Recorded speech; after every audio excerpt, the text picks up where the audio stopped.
And tomorrow, the Supreme Court hears a case that could put an end to affirmative action. Tonight, we'll talk with the man in the middle of that battle.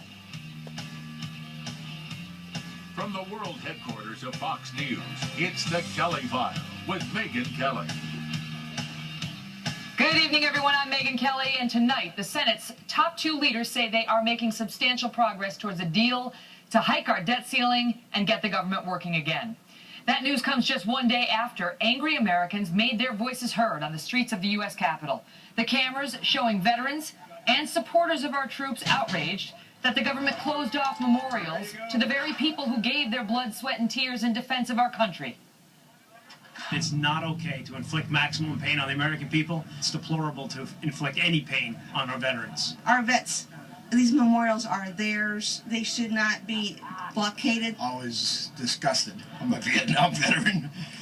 And what he's doing to this country, I can't stand it. And nobody's speaking up. We veterans are. That's what we're here for today. 90-year-old men who fought for our country denied access to a memorial that the American people built. Open-air memorial, no excuse. Thoroughly disgusted. This is for our veterans, and the United States government has no right.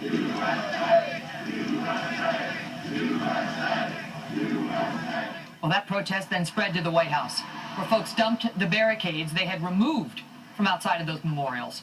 Our exclusive video, this time catching the confrontation as the crowd is met by police officers, some of whom push them back. Watch.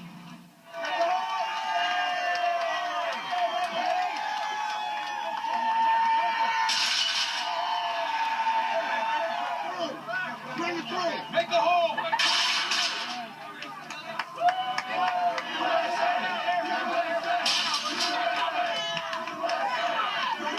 And now this demonstration is under attack, as some question the motives of these Americans, suggesting the Tea Party was behind it all. My next guest was there, start to finish. Dennis Michael Lynch is a documentary filmmaker and creator of TheyComeToAmerica.com. Dennis, it's been amazing to watch the coverage of this event, which unquestionably had some Tea Party members there, some politicians there, but had a lot of vets there and regular Americans who were upset about the barricades being put in front of these memorials.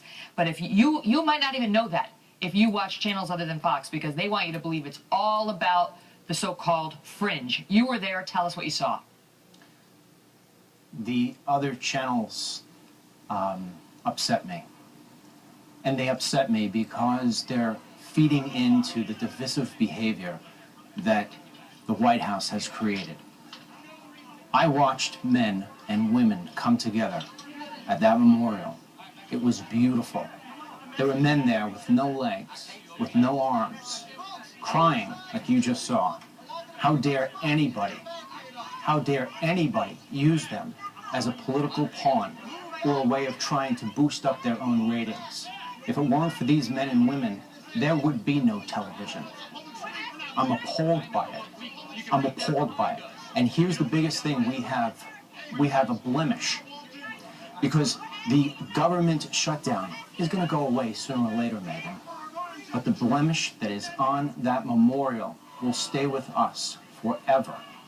We will never be able to look at that memorial the same way again. And that is wrong. And yet, if you watch the coverage of this on our competitors today, these are the images. Let me show you the images that are wallpapering the other channels.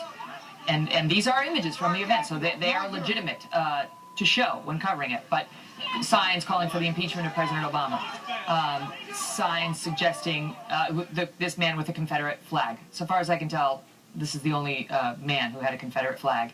And then this soundbite from Larry Klayman, who's the founder of Judicial Watch and Freedom Watch, which has basically been on a loop. Listen. We are now ruled, quote unquote, by a president who bows down to Allah. I call upon all of you to wage a second American nonviolent revolution, to use civil disobedience, and to demand that this president leave town, to get out, to put the Quran down, to get up off his knees, and to figuratively come up with his hands out. Now I ask you whether Larry and the people holding those signs and that Confederate flag are representative of what you saw this weekend? What I saw this weekend was a collection of thousands upon thousands of veterans that if their president, Barack Obama, was to fall down on the ground, whether they agree with his policies or disagree, they would protect his life. Those were the people at that memorial. And it is a shame that we find ourselves at a place in time where America is going to learn all of its lessons the hard way. Megan, I was there from start to finish. I was hoping to come on your show tonight to tell you that this was a spark, that spark we've been waiting for, because we had it with the 2 million bikers to D.C. I covered that as well. Okay, that was a thing of beauty, but it didn't get its time aired. I also watched the truckers. They failed on day one, but they came back and rallied on day two. But nobody's talking about that. And these vets, they came from all over the country. We should be celebrating the fact that these guys are coming from all over the country, and instead we're using it to get ratings.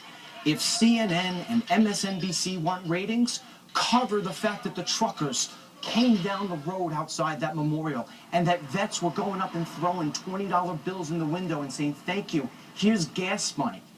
I saw grown men cry, including myself. We had 90-year-old men in a bus for an hour and a half. All the media had gone home already, okay? I was there. They were left in the street. The cops wouldn't let them go up 500 feet and drop them off in front of the memorial.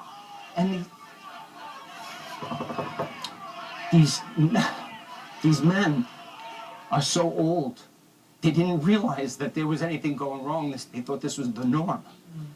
And it breaks your heart. And then, you know, they talk about, like, these Tea Party wackos. There are no Tea Party wackos there. There were no, you know, let me tell you, there were a couple of people there who were for Obama, screaming profanities at Sarah Palin. And you know what? I really wish, I have nothing against Sarah Palin or Cruz or anybody. I'm for America. I wish they didn't come. I wish there were no politicians there. We didn't need that. That's what the vet group said. We didn't need it. And it's not the man who organized it. You know, the man who organized it, they're throwing him under the bus too. I met this man. Not once did he talk to me about anything with Tea Party or politics or nothing. In fact, here's something that's not covered. Those veterans were standing out in the rain. And it was supposed to start at 9 o'clock. And I went up to Larry. I said, Larry, what's going on? Why aren't we starting this? And he says, because we have to wait for Sarah Palin. I said, give me that microphone. These men are waiting.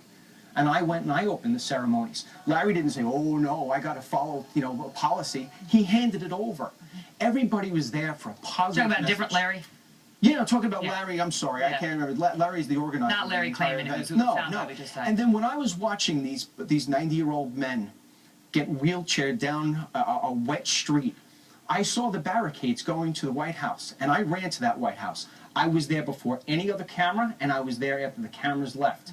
I did not see one veteran act in a way that was unbecoming. But what was their message? Now, it's been so drowned out by so many outlets. What was the message they were bringing? Megan, this is what they did.